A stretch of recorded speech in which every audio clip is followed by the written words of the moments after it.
If someone says exercise helps diabetes, they are not wrong. But that sentence hides the harder question. Which exercise? How often? How hard? For how long? And what needs checking before the session even starts? The usual advice is often reduced to move more. That can be useful, but it is too thin for diabetes. Blood glucose, insulin, medication timing, nerves, eyes, kidneys, fitness level, and confidence can all change what a sensible plan looks like. That is where an exercise prescription becomes helpful. It is not a dramatic medical phrase. It is a way of organizing 4 decisions: frequency, intensity, time, and type. Together, they are known as FIGHT. The point is not to make movements sound complicated. The point is to stop pretending that every person with diabetes needs the same template. A good prescription asks what benefit we want and what risk needs respect. The main mechanism starts in the working muscle.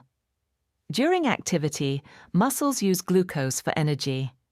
Repeated movement can improve insulin sensitivity, meaning the body may handle glucose more effectively after the session as well as during it. Aerobic exercise uses large muscle groups in a repeated rhythm. Walking, cycling, swimming, dancing, and similar activities can support glucose control, insulin sensitivity, blood pressure, lipid profile, cardiovascular health, and weight management. The common guideline pattern is 3 to 7 days each week. For type 2 diabetes, the guidance often adds a useful detail. Avoid more than 2 consecutive days without activity. The weekly target is commonly around 150 minutes of moderate exercise or 75 minutes of vigorous exercise. Intensity matters too. Moderate work is often described around 40 to 59% of VO2 reserve, or about 11 to 12 on the RPE scale. Vigorous work sits higher, around 60 to 89% of VO2 reserve, or 14 to 17 on RPE. Those numbers guide the conversation, but they still need context. Resistance training adds a different piece of the puzzle. Muscle is not just for strength. It is one of the body places where glucose is taken up and stored. Building or maintaining muscle can therefore support metabolic health, especially in type 2 diabetes. Typical resistance guidance is 2 to 3 non-consecutive days each week. Intensity is usually moderate to vigorous, roughly 50 to 85% of 1 repetition maximum, or about 11 to 15 on RPE. The plan often covers 8 to 10 major muscle exercises, 1 to 3 sets, and 10 to 15 repetitions before progressing. This could mean chest presses, rows, squats, lunges, leg press, calf raises, planks, or back extensions. The useful progression is not random harder work. It can mean more repetitions, more sets, more resistance, shorter rests, or more complex multi-joint movements. Flexibility and balance sound less exciting, but they solve a different problem. They support joint mobility, posture, muscle function, recovery, and fall risk. For some people with diabetes, especially those with neuropathy, that fall risk piece is not a small detail. Peripheral neuropathy can reduce sensation in the feet. If the foot does not clearly report pressure, rubbing, or small injuries, the exercise choice may need to protect the feet more carefully. Cycling or swimming may make more sense than repeated high-impact loading. For flexibility, guidance usually means 2 to 3 days per week, and ideally daily. Stretches are held to tightness or slight discomfort, not pain, often for 10 to 30 seconds, with 2 to 4 repeated holds. Yoga, Tai Chi, and similar balance work can fit here. So the evidence pattern is not one magic exercise. Aerobic work has a strong role in insulin sensitivity and cardiovascular health. Resistance work supports glucose uptake through muscle. Flexibility and balance help the whole plan stay usable and safer. Type 1 and type 2 diabetes can both benefit from activity, but they do not always raise the same practical questions. In type 1 diabetes, insulin timing and low blood glucose can be central. In type 2 diabetes, cardiovascular risk, weight management, muscle mass, medication, and complications often shape the plan. The safety question that cannot be skipped is hypoglycaemia.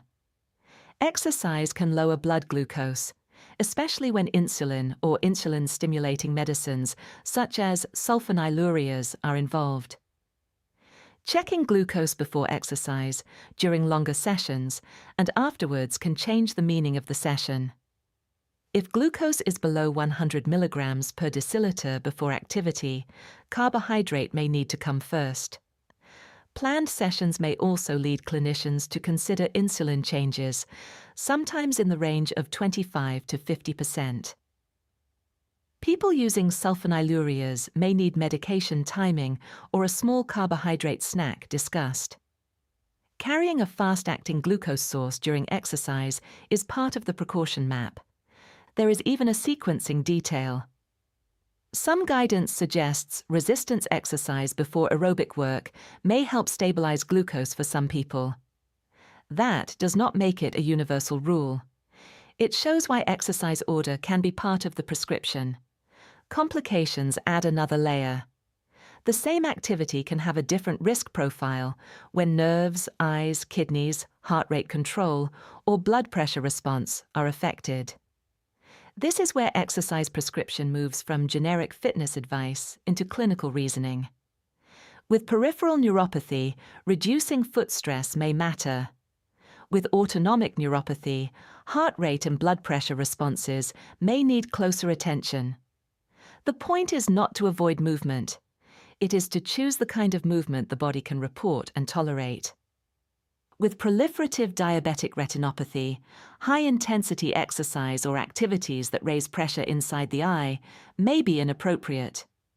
Low to moderate intensity may be safer.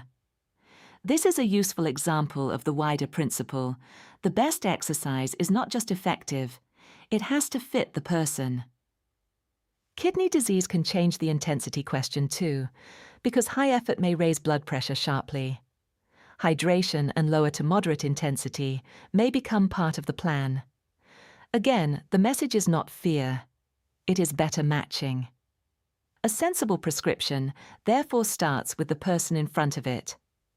Current fitness, diabetes type, medication, complications, strength, balance, preferences, and goals all matter.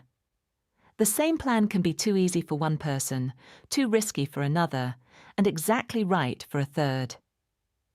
That is why examples are best treated as starting points. A beginner may start with brisk walking, stationary cycling, or water aerobics. Someone more conditioned may use jogging, swimming, or dance. Advanced sessions might include intervals or sport, but only when the wider context fits. The hidden skill is adjustment. A prescription should not be frozen after day 1. It can change as glucose patterns, confidence, strength, medication, symptoms, or life demands change. Exercise becomes safer when feedback is allowed into the plan. This also keeps expectations realistic. One session can affect glucose, but longer markers such as HbA1c reflect patterns across roughly 2 to 3 months. The more useful aim is not a heroic workout. It is a repeatable pattern that the person can sustain. So, exercise prescription for diabetes is not simply about doing more. It is about matching the type, dose, timing, and safety checks to the person. Aerobic work, resistance training, flexibility, and balance each solve a different part of the problem. The practical meaning is careful, not dramatic. Movement can be a powerful support for diabetes management, but the plan works best when it respects medication, complications, progression, and personal response. That is a better map than a slogan. For the full article and supporting references, you can use the link in the description. The aim is not to turn exercise into a rule book. It is to understand why the right plan can make the benefits of movement clearer, safer, and more useful.